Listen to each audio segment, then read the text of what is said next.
अक्सर इंसान एडवेंचर्स के चक्कर में ऐसी जगहों पर निकल जाते हैं जो इंसानों के लिए होती ही नहीं। आज की स्टोरी में भी कुछ ऐसा ही हुआ। अस्सलाम वालेकुम, मेरा नाम अली है और मैं यूट्यूब पर हॉरर स्टोरीज़ को नरेट करता हूँ। अगर आप भी स्टोरी शेयर करना चाहते हैं तो इंस्टाग्राम पे सेंड कर सकते हैं। इंस्टाग्राम का लिंक वीडियो की डिस्क्रिप्शन में मौजूद है। तो चलते हैं अपनी स्टोरी की तरफ। अस्सलाम वालेकुम अली भाई, क्या हाल है आपका? मेरा नाम काशिफ़ है। मैं लाहौर का रहने वाला हूँ। मेरे 3 दोस्त थे, अदनान, बिलाल और समीर। हम बचपन से साथ थे और एडवेंचर्स करना हमारा शौक़ था। हम अक्सर ऐसी जगहें एक्सप्लोर करते थे जहां आम लोग जाने से भी डरते हैं। कभी पुरानी इमारतें, कभी जंगल और कभी कब्रिस्तान जैसी जगहें। एक शाम हम चारों लाहौर के एक कैफ़े में चाय पी रहे थे। उस वक्त गर्मी का मौसम था और रोज़मर्रा की ज़िंदगी से बोर होकर हम कोई नए एडवेंचर ढूंढ रहे थे। तभी अदनान ने मजाक में कहा, यार मैंने सुना है शेखुपुरा रोड के आगे एक पुरानी हवेली है। लोग कहते थे वहाँ पे जिन भूत रहते हैं, कोई उधर नहीं जाता। हम वहाँ चलते हैं उस जगह को एक्सप्लोर करने।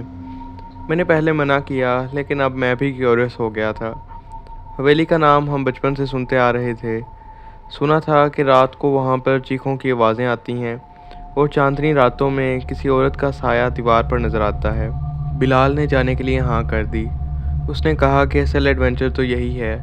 समीर ने कहा कि वहाँ लोग नहीं जाते, अक्सर लोग कहते हैं कि वहाँ जिन्नात दिखते हैं, तो ऐसी जगह ख़तरनाक हो सकती है। लेकिन हम तीनों ने उसे मना लिया। आखिरकार फ़ैसला हो गया कि अगले दिन शाम को हम उस हवेली की तरफ निकलेंगे। अगले दिन शाम के वक्त हम बाइक्स लेकर शेखोपुरा रोड की तरफ रवाना हुए। घर वालों को हमने सिर्फ इतना कहा कि पिकनिक पर जा रहे हैं। शहर से दूर निकलते ही रास्ता सुनसान होने लगा। रोड की दोनों तरफ खेतों के गहरे सन्नाटे और धूप ढल चुकी थी। आसमान पर चांद निकल आया था लेकिन रोशनी बहुत कम थी। हवा तेज़ चल रही थी और रात का अंधेरा धीरे धीरे बढ़ता जा रहा था। 2 घंटे के सफ़र के बाद हवेली नज़र आई। वो इमारत दूर से ही खौफनाक लग रही थी। उसकी दीवारें टूट चुकी थीं। गेट पर जंग की एक लेयर थी। ऐसा महसूस होता था जैसे वो गेट सदियों से नहीं खुला। मैंने और अदनान ने मिलकर गेट को धक्का दिया। गेट एक खौफनाक आवाज़ के साथ खुल गया। जैसे ही हम अंदर गए, अंदर का मंजर देखकर हमारे कदमों के नीचे से ज़मीन निकल गई। हर तरफ मिट्टी, जला हुआ फर्नीचर और स्पाइडर वेब्स लटक रहे थे। दीवारें पुरानी पेंटिंग से भरी हुई थीं, जो फटी हुई थी और कुछ जली हुई थीं। हवा में एक अजीब सी स्मेल थी, जैसे सदियों से पड़ा पुराना खून सड़ रहा हो। बिलाल ने टॉर्च निकाली और आगे बढ़ा। पहले कमरे में सिर्फ पुराना फर्नीचर के टुकड़े थे। दूसरे कमरे में एक बड़ी सी कुर्सी रखी हुई थी। तीसरे कमरे में जाते ही पैरानॉर्मल एक्टिविटीज़ शुरू हो गई। अचानक ठंडी हवा महसूस हुई। टॉर्च की रोशनी हिलने लगी और एक दरवाज़ा ज़ोर से बंद हो गया। हम सब एक दूसरे की तरफ देखते रह गए। हम सब का रंग उड़ गया था, दिल तेज़ तेज़ धड़क रहा था। हवेली के अंदर एक लंबी गैलरी थी। जैसे ही हम वहाँ पहुँचे, हमें कंगनों की हल्की हल्की छन छन सुनाई दी। सब खामोश हो गए। बिलाल ने धीमी आवाज़ में कहा, तुम सब ने भी सुना? हमने सर हिलाकर हाँ की। उस रात हम वहाँ से वापस शहर आ गए। अगले दिन सुबह हम सब के चेहरों पर रात का असर साफ नज़र आ रहा था। समीर बहुत ही घबराया हुआ था। वो बार बार कहता था कि वहाँ वापस नहीं जाना चाहिए, लेकिन अदनान और बिलाल के दिल में एक अजीब सी क्यूरियोसिटी थी। दोनों बार बार कहते थे कि रात को तो सिर्फ हम थोड़ा सा ही देख पाए, हमने सारी हवेली एक्सप्लोर करनी है, तो दोबारा चलते हैं। आखिरकार हम सब ने वापस हवेली जाने का फ़ैसला कर लिया। हम दिन के वक्त वहाँ पहुँच गए। रोशनी ज़्यादा थी लेकिन हवेली अब भी वही खौफनाक थी। जैसे ही हम अंदर गए, सब कुछ वैसे ही पड़ा हुआ था जैसे रात को था। इस दफ़ा हमने ज़्यादा गहराई में एक्सप्लोर करना शुरू किया। एक गैलरी से गुज़रते हुए हमें ज़मीन पर कदमों के निशान नज़र आए। ये निशान इंसानी नहीं लगते थे, क्योंकि उनकी शेप अजीब सी थी, जैसे पैर टेढ़े मेढ़े हों। हम सब एक दूसरे की तरफ देख रहे थे, लेकिन हम सब खामोश थे।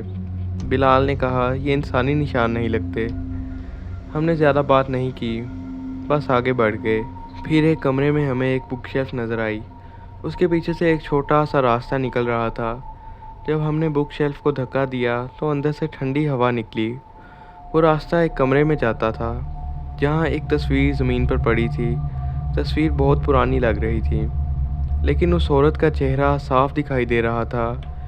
उसकी आंखें बहुत गहरी थीं, जैसे तस्वीर देखने वाले को अपनी तरफ खींच रही हो। अदनान ने तस्वीर उठाई। जैसे ही उसने तस्वीर को हाथ लगाया, कमरे में हल्की सी हंसी गूंज उठी, बहुत पतली और दूर से आने वाली हंसी। हम सब की रूह कांप गई। समीर तो डर के पीछे हट गया, मगर अदनान तस्वीर को घूरता रह गया, जैसे उसका और उस तस्वीर का कोई पुराना रिश्ता हो। उस दिन के बाद अदनान बदलने लगा। पहले वो हंसी मजाक करता था, लेकिन अब अक्सर वो खामोश बैठा रहता। एक दिन उसने मुझे बताया कि उसने ख्वाब में वही औरत देखी जो तस्वीर में थी। उसने कहा कि ख्वाब में वो औरत उसके सामने खड़ी थी, उसकी आंखें उसे घूर रही थीं और वो धीरे से मुस्कुरा रही थी। दिन गुजरते गए और अदनान की हालत और बदलती गई। कभी कभी वो बैठा खुद से बातें करता रहता और कभी कभी हंसता रहता। एक दिन उसके गले के नीचे एक छोटा सा निशान नज़र आया, जैसे कोई जले हुए का निशान हो। जब हमने पूछा तो उसने कुछ भी नहीं कहा। उसने हमारी बात का कोई जवाब ही नहीं दिया। उसकी आंखों में एक अजीब सी चमक आ गई थी जो पहले कभी नहीं देखी थी। फिर रातों को उसके कमरे में अजीब वाक़यात होने लगे। कभी दरवाज़ा खुद बंद हो जाता, कभी चीज़ें अपनी जगह से हिल जाती। अदनान अपनी फैमिली से भी अलग हो गया था। जब उसकी शादी की बात चलती तो हर दफ़ा कोई ना कोई रुकावट आ जाती। अदनान के घर वाले हैरान थे कि इत्तेफाक पे इत्तेफाक क्यों हो रहा है, लेकिन ये कोई इत्तेफाक नहीं था। ये सब तब से शुरू हुआ था जब हम उस हवेली से आए थे।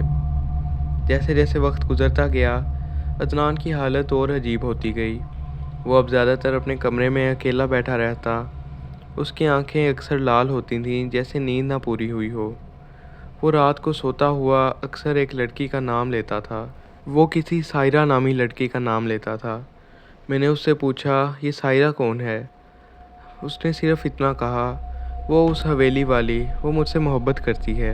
ये सुनकर हम सब घबरा गए। हम समझ गए कि वो हवेली वाली जिन्नी उस पर आशिक हो गई है। एक दिन अदनान के घर वाले उसकी शादी की बात करने लगे। रिश्ता बहुत अच्छा था, लड़की शरीफ ख़ानदान से थी, हर चीज़ ठीक चल रही थी। लेकिन जैसे ही निकाह की डेट डिसाइड होने लगी, अदनान बीमार पड़ गया। उसकी तबीयत इतनी ख़राब हुई कि उसे हॉस्पिटल ले जाना पड़ा। डॉक्टर्स ने कहा कि ये कोई बीमारी नहीं है, वो बिल्कुल ठीक है, बस कमज़ोरी है। फिर जब वो ठीक हुआ तो एक और वाक़या हुआ। शादी के कार्ड्स प्रिंट करवाए गए। सुबह जब कार्ड्स घर पहुँचे तो कुछ कार्ड्स फटे हुए थे और कुछ पर काली स्याही से अजीब लिखाई लिखी हुई थी जो किसी को समझ नहीं आ रही थी। उस दिन लड़की वालों ने अचानक रिश्ता तोड़ दिया। अदनान की माँ भी उसकी हालत पर रोती रहती थी। समीर ने खुद कन्फेस किया कि एक रात उसने अदनान के कमरे में एक औरत का साया देखा। उसने कहा कि वो औरत सफ़ेद लिबास में खड़ी थी और अदनान के सहाने बैठकर उसके बालों में उंगलियां फेर रही थी। हमारे लिए ये सब बर्दाश्त करना मुश्किल हो गया था। ये एक ऐसी जिन्नी थी जो अदनान पर पूरी तरह आशिक हो गई थी। उसका जुनून इतना गहरा था कि वो अदनान की ज़िंदगी में किसी और को बर्दाश्त नहीं करती थी। एक रात अदनान ने मुझे फ़ोन करके कहा, काशिफ, मैं चाहता हूँ कि तुम लोग मुझे अकेला छोड़ दो। जब तुम लोग मेरे साथ होते हो तो वो नाराज़ होती है। मुझे समझ आ गया कि अब मामला हमारे हाथों से निकल गया है। अगर जल्दी हमने कुछ नहीं किया तो अदनान की ज़िंदगी बर्बाद हो जाएगी। मैंने बिलाल और समीर को बुलाया और हम तीनों ने फ़ैसला किया कि किसी बुज़ुर्ग आलिम से मिलकर बात करनी होगी। बिलाल के वालिद ने एक बुज़ुर्ग आलिम का ज़िक्र किया जो मुल्तान के करीब रहते थे। उनका नाम था हज़रत पीर अब्दुल रहमान साहब। वो कुरान और इल्म रूहानियत में मशहूर थे। हम तीनों ने फ़ैसला किया कि उनके पास जाना चाहिए। हम सब वहाँ पहुँचे तो पहली ही मुलाकात में आलिम साहब ने हमारे चेहरों से सब कुछ पढ़ लिया। उनकी नज़र अदनान पर गई जो चुपचाप नीचे देख रहा था। हज़रत ने कहा, तुम लोग उस जगह गए थे जहाँ तुम्हें नहीं जाना चाहिए। वहाँ कदीम वक्तों से किसी का कब्ज़ा है जो जवान लड़कों पर आशिक हो जाती है। वो तुम्हारे दोस्त पर हावी है। पीर साहब ने अदनान से पूछा, बेटा तुम्हारा नाम क्या है? अदनान ने हल्की मुस्कान के साथ जवाब दिया, मेरा नाम सायरा है। जब उसने ये कहा तो मेरे पाँव के नीचे से ज़मीन निकल गई। उसकी आवाज़ पतली और औरत जैसी थी। पीर साहब ने फ़ौरन कुछ पढ़ना शुरू कर दिया। अदनान ज़ोर ज़ोर से चीखने लगा, जैसे उसको कोई तकलीफ़ हो रही हो। हम दोनों, मैं और बिलाल, उसे पकड़कर बैठे रहे, लेकिन उसकी ताकत इंसान से ज़्यादा थी। उसने एक झटके में अपना हाथ छुड़ा लिया और कमरे के कोने में जाकर खड़ा हो गया। पीर साहब ने कहा, वो तुम्हारे दोस्त पर आशिक हो चुकी है। तुम्हारा दोस्त उसके जादू में गिरफ्तार है। अगर तुम लोग उसे आज़ाद कराना चाहते हो तो तुम्हें उस जिन्नी का सामना करना पड़ेगा। मैंने पूछा, पीर साहब, क्या ये मुमकिन है कि वो उसे छोड़ देगी? उन्होंने कहा, जिन्नी आशिक हो जाए तो उसे रोकना मुश्किल हो जाता है, लेकिन अगर वो अल्लाह के कलाम से कमज़ोर हो जाए तो उसे रोका जा सकता है। तुम्हें हवेली दोबारा जाना होगा, वहाँ उसका असर सबसे ज़्यादा है। मैं वहाँ पर अपना अमल करूँगा।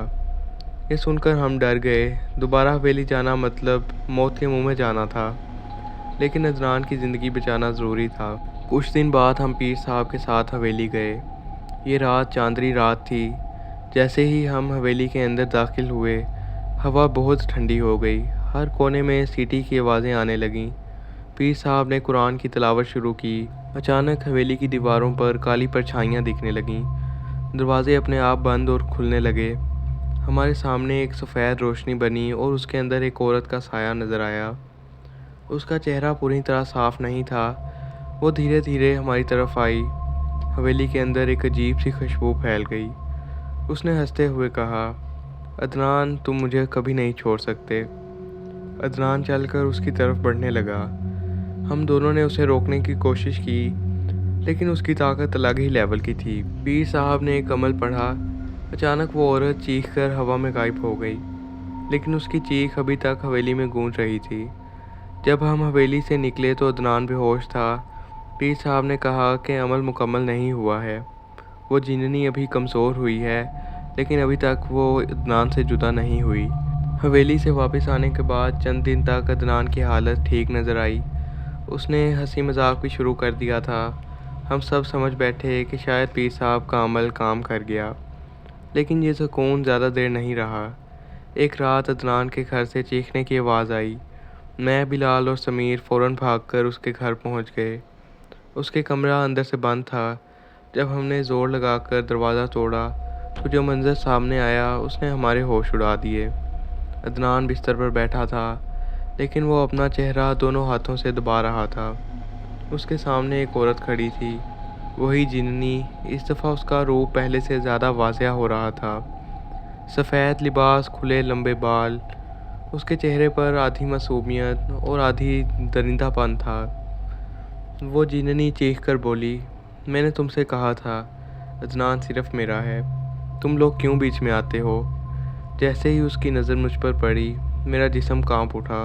उसकी आंखों में देखते ही मेरी सांस बंद होने लगी। बिलाल ने कुरान की तिलावत शुरू कर दी और उस वक्त मेरी जान बची। वो जिन्नी गुर्राह कर पीछे हट गई। अदनान तब लगातार हंस रहा था। उसकी हंसी इंसानी नहीं थी, उस पर किसी और चीज़ का कब्ज़ा था। उसने कहा, तुम समझते हो कि मैं तुम्हें छोड़ दूंगी, लेकिन मैं इससे अलग नहीं हो सकती। मैं उसकी रूह में बस चुकी हूँ। जहाँ वो होगा मैं हमेशा वहीं रहूँगी, चाहे तुम पीर फ़कीर कोई भी ले आओ। उस वक्त समीर ने हौसला करके पूछा, तुम चाहती क्या हो? जिन्नी ने धीरे से अदनान के कंधे पर हाथ रखा और नरम आवाज़ में बोली, मैं सिर्फ इसे चाहती हूँ। उसकी सांस, उसकी रूह, उसका जिस्म, सब सिर्फ मेरा है। मैं उसकी दुल्हन हूँ। कोई औरत इसकी ज़िंदगी में नहीं आ सकती। अगले दिन हम फिर पीर अब्दुर्रहमान साहब के पास गए। हमने उन्हें सब कुछ बताया। उन्होंने कहा, वो जिन्नी अब कमज़ोर नहीं रही। तुम लोगों की कोशिशों ने उसे और ज़्यादा गुस्सा दिला दिया है। जब जिन आशिक हो जाए तो वो इंसान की शादी, उसका रिश्ता, सब कुछ तोड़ देता है। उसकी ज़िद है कि अदनान कभी किसी और का ना हो। लेकिन अब जो काम हम कर सकते हैं वो सबसे मुश्किल है। मैंने पूछा, पीर साहब, अब क्या कर सकते हैं हम? उन्होंने गहरी सांस लेकर कहा, अब उसका असली रूप सामने लाना होगा, लेकिन असल रूप इंसान बर्दाश्त नहीं कर सकता। उस रात पीर साहब ने अदनान के घर पर एक अमल किया। ہم تینوں اس کے گرد دستار بنا کر بیٹھے رہے۔ عدنان بے ہوش تھا۔ جیسے ہی تلاوت شروع ہوئی، عدنان کا جسم کانپنا شروع ہو گیا۔ اس کی گردن پیچھے کی طرف مڑنے لگی۔ پھر ایک ایسی چیخ کی آواز آئی جو بے حد خوفناک تھی۔ ہم نے دیکھا کہ کمرہ کالی ہوا سے بھر گیا۔ دیواروں پر خون کے نشان ابھرنے لگے اور تبھی وہ جننی اپنے اصل روپ میں سامنے آئی۔ اس کے دانت لمبے تھے، چہرہ آدھا انسانی اور آدھا جانور لگ رہا تھا۔ اس کی انگلیاں خون سے بھیگی ہوئی تھیں۔ وہ غصے میں بولی، عدنان کو کوئی مجھ سے الگ نہیں کر سکتا۔ اگر تم نے کوشش کی تو میں تم سب کی نسلیں مٹا دوں گی۔ ہم سب کی ہمت ٹوٹ چکی تھی، لیکن پیر عبد الرحمن صاحب نے ہمیں حوصلہ دیا۔ انہوں نے کہا، اس سے ڈرنا نہیں ہے، یہ صرف اللہ کے حکم سے زندہ ہے اور اللہ ہی اس کا فیصلہ کرے گا۔ انہوں نے قرآن کی تلاوت شروع کی۔ جیسے ہی ان کے لفظ کمرے میں گونجنے لگے، وہ جننی زور زور سے چیخنے لگی۔ اس کی چیخ سے دیواریں ہلنے لگیں۔ اچانک اس نے عدنان کے جسم پر قبضہ کر لیا۔ عدنان اٹھ کر بالکل اس جیسا بن گیا۔ اس کی آواز جننی جیسی تھی۔ وہ چیخا، میں تمہیں کہہ رہی ہوں، مجھے اس سے الگ مت کرو۔ عدنان کا جسم کانپ رہا تھا۔ ہم سب رو رہے تھے، لیکن پیر صاحب نے تلاوت کو کنٹینیو رکھا۔ اچانک عدنان نے زور سے چیخ ماری اور بے ہوش ہو کر گر گیا۔ ہم سمجھ گئے تھے کہ اس نے عدنان کو چھوڑ دیا ہے۔ تبھی کمرے کے ایک کونے میں ایک سفید دھند بنی اور اس میں وہ عورت پھر نظر آئی۔ اس کی آنکھوں میں آنسو تھے اور اس کی آواز بہت نرمی سے نکل رہی تھی۔ اس جننی نے کہا، میں قصوروار ہوں، میں نے اسے درد دیا ہے، میں نے اس کی زندگی سے کھیلنا چاہا، لیکن میرا جنون میری محبت سے زیادہ تھا۔ میں اسے چھوڑ کر جا رہی ہوں، اب میں اسے کبھی تکلیف نہیں دوں گی۔ وہ جننی آخری دفعہ عدنان کی طرف دیکھی اور ہلکا سا مسکرائی۔ اس نے کہا، عدنان مجھے معاف کر دینا، میں تمہاری زندگی سے چلی جاؤں گی، کبھی واپس نہیں آؤں گی۔ یہ کہہ کر وہ دھند میں گھل گئی۔ پیر صاحب نے ایک بات کہی جو زندگی بھر یاد رہے گی۔ پیر صاحب نے کہا، انسان کی زندگی میں بہت سی چیزیں اللہ کے بندوں کے لیے نہیں ہوتی۔ کبھی کبھی ہم وہ راستے چھیڑ دیتے ہیں جہاں جانا منع ہوتا ہے۔ تم لوگوں کا ایڈونچر تم لوگوں کو موت کے منہ میں لے گیا تھا، لیکن اللہ نے چاہا تو تمہیں بچا لیا۔ لیکن یاد رکھنا، ایسے سائے کبھی پوری طرح ختم نہیں ہوتے، بس دور چلے جاتے ہیں۔ اس دن کے بعد عدنان کی زندگی دھیرے دھیرے نارمل ہونے لگی۔ شادی کی بات دوبارہ اٹھی اور اس دفعہ کوئی رکاوٹ نہیں بنی۔ اب شکر ہے عدنان اپنی زندگی میں خوش ہے، اس کی شادی ہو چکی ہے اور اس کے بعد ایسا کوئی معاملہ پیش نہیں آیا۔ یہ تھی آج کی سٹوری۔ ایسی مزید سٹوریز کے لیے چینل کو سبسکرائب کریں، ویڈیو کو لائک کریں اور سٹوری کے بارے میں کومنٹ لازمی کریں۔